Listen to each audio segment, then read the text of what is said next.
تو پھر وہی آپ سب کو یاد ہے کہ اچھے بچے بننا ہم کو فیل کرتے ہیں. اچھے بچے بننا ہم کو اچھا لگتا ہے, دین دکھی کی سیوا کرنا اچھا لگتا ہے. بولیے اچھے بچے بننا ہم کو اچھا لگتا ہے, دین دکھی کی سیوا کرنا اچھا لگتا ہے. اچھے بچے بننا ہم کو اچھا لگتا ہے, دین دکھی کی سیوا کرنا اچھا لگتا ہے. خوب پڑھیں اور جی بھر کھیلیں, خوب پڑھیں اور جی بھر کھیلیں, خوب پڑھیں اور جی بھر کھیلیں, خوب پڑھیں اور جی بھر کھیلیں, گرو کا مان کبھی نہ بھولیں, گرو کا مان کبھی نہ بھولیں, ست پرشوں کا آدر کرنا اچھا لگتا ہے. ست پرشوں کا آدر کرنا اچھا لگتا ہے. اچھے بچے بننا ہم کو اچھا لگتا ہے, دین دکھی کی سیوا کرنا اچھا لگتا ہے.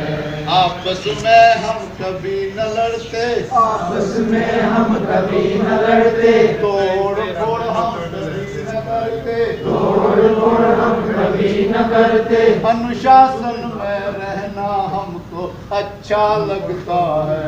انوشاسن میں رہنا ہم کو اچھا لگتا ہے. اچھے بچے بننا ہم کو اچھا لگتا ہے, دین دکھی کی سیوا کرنا اچھا لگتا ہے. نہ کوئی اونچا نہ کوئی نیچا, نہ کوئی اونچا نہ کوئی نیچا, نہ کوئی اونچا نہ کوئی نیچا, نہ کوئی اونچا نہ کوئی نیچا, سارا بھارت ایک بغیچہ, سارا بھارت ایک بغیچہ, سارا بھارت ایک بغیچہ, سارا بھارت ایک بغیچہ, مل جل کر ہی رہنا ہم کو اچھا لگتا ہے.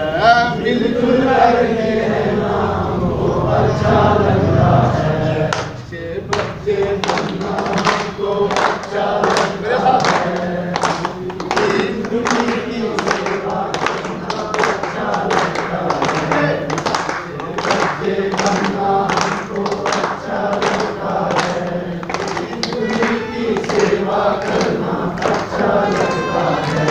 دین دکھی کی سیوا کرنا اچھا لگتا ہے.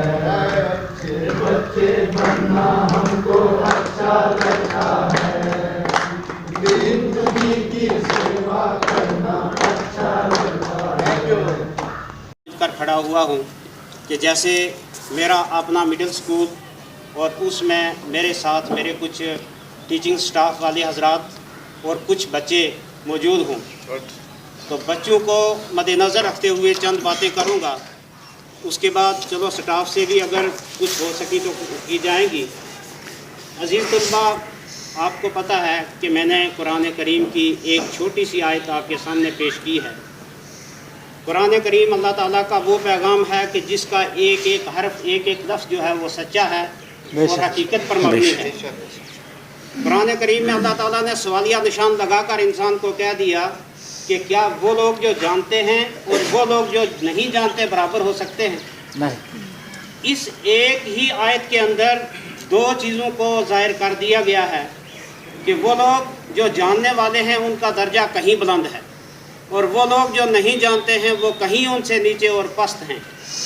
اور اللہ کے نبی صلی اللہ علیہ وسلم نے حدیث میں فرمایا کہ اطلوب العلم من المہد الی اللحد, کہ بچہ ماں کی گود سے لے کر قبر میں جانے تک سیکھتا ہے.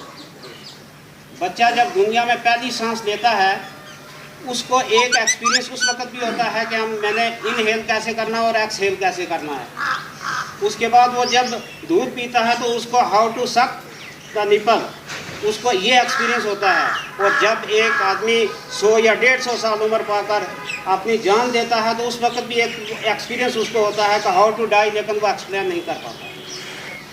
یہ جو درمیان میں ہمیں تھوڑی سی مختصر سی زندگی ملی ہے, اس زندگی کے اندر ہمیں مختلف کاموں میں لگایا جاتا ہے. اس کام کے لیے ہمیں پہلے تیار کیا جاتا ہے، اور سکول ایک ایسا ادارہ ہے کہ جہاں انسانوں کو تیار کر کے مختلف جگہوں میں لگایا جاتا ہے۔ عزیز طلبہ، آپ کو پتہ ہے، آپ نے دیکھا ہوگا آپ کے سماج میں، پاس پڑوس میں ہم چھوٹی پنیری پودوں کی لگاتے ہیں۔ پھلدار پودوں کو پہلے لگایا جاتا ہے، ان کی سینچائی کی جاتی ہے، ان کو تیار کیا جاتا ہے۔ جب وہ اچھے تیار ہو جاتے ہیں تو پھر ان کو باغیچوں کی رونق بنایا جاتا ہے۔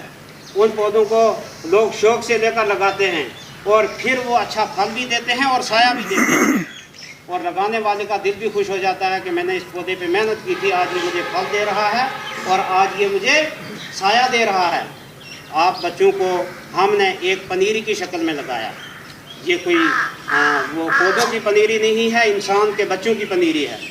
آپ لوگوں سے ہم یہ توقع کرتے ہیں کہ آپ کی جو ہم سینچائی کر رہے ہیں، آپ نے اس سینچائی کا ہمیں تھوڑا سا رسپانس یہ دینا ہے کہ آپ نے اس سینچائی کو قبول کرنا ہے، روزانہ ہمارا ساتھ دینا ہے، اور کل آنے والے وقت میں آج آپ دیکھو گے کہ اگر ہم غور سے دیکھیں، تاریخ اٹھائیں، 60 سالہ پہلی تاریخ کی کتاب اٹھا کے دیکھیں گے، وہاں کے ہمارے ڈی سی، وہاں کے ایس پی، وہاں کے ڈاکٹر و اس وقت کے انجینئر آج اس دنیا میں موجود نہیں ہیں، لیکن ان کی جگہ کچھ لوگوں نے لی ہے۔ وہ لوگ اس وقت ان پنیریوں میں پل رہے تھے جب وہ کام کر رہے تھے۔ آج جو ہمارے سماج میں اچھے اچھے عہدوں پہ کام کرنے والے لوگ ہیں، آج سے 60 سال بعد کی زندگی میں آپ چلے جائیں گے تو ان میں سے ہمیں یہاں کام کرنے والا کوئی نہیں ملے گا۔ وہاں کون لوگ ہوں گے؟ آپ میں سے جو اس وقت نرسری میں پڑھ رہے ہیں، فرسٹ پرائمری میں پڑھ رہے ہیں، سیکنڈ میں پڑھ رہے ہیں، اور یہی بچے ڈاکٹر اور انجینئر بننے والے ہیں۔ ان کو ہم ڈاکٹر اور انجینئر بنانا چاہتے ہیں، ان کو ہم اچھے روپ میں آگے آنے والے وقت میں دیکھنا چاہتے ہیں۔ یہ ہمارا خواب ہے، اور اس خواب کو سچ کرنے والے آپ طالب علم ہو۔ اگر آپ لوگ ہمارا ساتھ دو گے تو انشاءاللہ وہ وقت دور نہیں ہے کہ اسی طرح کل ہمارے اساتذہ ہمیں تربیت دیا کرتے تھے، آج ہم ان کو یاد کر رہے ہیں۔ اس وقت ہمیں اتنی بات سمجھ نہیں آتی تھی، لیکن آج ہم سمجھ رہے ہیں کہ وہ سچ کہہ رہے ہیں۔ یہ ایکسپیرینس میرا آپ اپنے ساتھ زندگی بھر رکھیں گے۔ تو میرے ساتھ یہاں میرے اساتذہ اکرام بھی موجود ہیں جو میرے ساتھ آپ کی تربیت کرنے میں شامل ہیں۔ ان سے میں چند باتیں یہ کروں گا کہ بلا شک میں اس چیز کو مانتا ہوں کہ آج استاد کا پروفیشن بہت مشکل ہو چکا ہے۔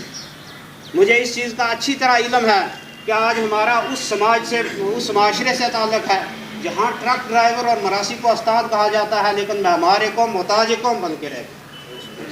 مجھے یہ بھی اچھی طرح معلوم ہے ہمارا معاشرہ وہ معاشرہ ہے جہاں جوتے تو شیشے کی الماریوں میں بکتے ہیں، لیکن کتابیں فٹ پاتھ پہ کیمپ لگا کر بیچی جاتی ہیں۔ لیکن اس سارے کچھ کو مد نظر رکھتے ہوئے ہمیں یہ چیز نظریے میں رکھنی ہے کہ حالات کے قدموں پہ کبھی قلندر نہیں گرتا، ٹوٹے بھی ستارہ تو زمین پر نہیں گرتا، دریا گرتے ہیں سمندر میں بڑی شوق سے، کسی دریا میں کبھی سمندر نہیں گرتا۔ حالات جو بھی آ جائیں اس کا ہمیں ڈٹ کر مقابلہ کرنا ہے۔ یہ ہمیں ہر سال جو ٹریننگز دی جاتی ہیں، یہ ہمارے تربیت جو کی جاتی ہے، اس کا مقصد ایک ہی ہے کہ ہم اپنے کام میں جتنا بھی کام کر سکیں وہ ہم پورا کرتے رہیں، اور اس میں ہمیں اس قابل بنایا جاتا ہے کہ ہم ان بچوں کے ساتھ انصاف کر سکیں، اور یہ ہم ذہن میں رکھیں کہ نئی دنیا بسانے کو نئے عنصر نہیں آتے، یہی مٹی ابھرتی ہے، یہی ذرے بدلتے ہیں۔ ہمارے سکول کی دیواریں ٹوٹی ہوئی ہوں، ہمارے پاس بچے آنے والے ٹوٹے پھوٹے گھروں سے آ رہے ہوں، لیکن ہم نے انہی بچوں کو تیار کر کے ان بچوں کے ساتھ مقابلہ کروانا ہے جو اچھے اچھے کانوینٹ سکولوں میں پڑھنے والے ہیں، جو شہروں کی فیسلٹیاں لینے والے ہیں۔ تو میں اس سیشن میں زیادہ وقت نہ لیتے ہوئے یہی دعا کروں گا کہ اللہ تعالیٰ ہمیں کہنے اور سننے سے زیادہ عملی جامہ پہنانے کی توفیق عطا فرمائے۔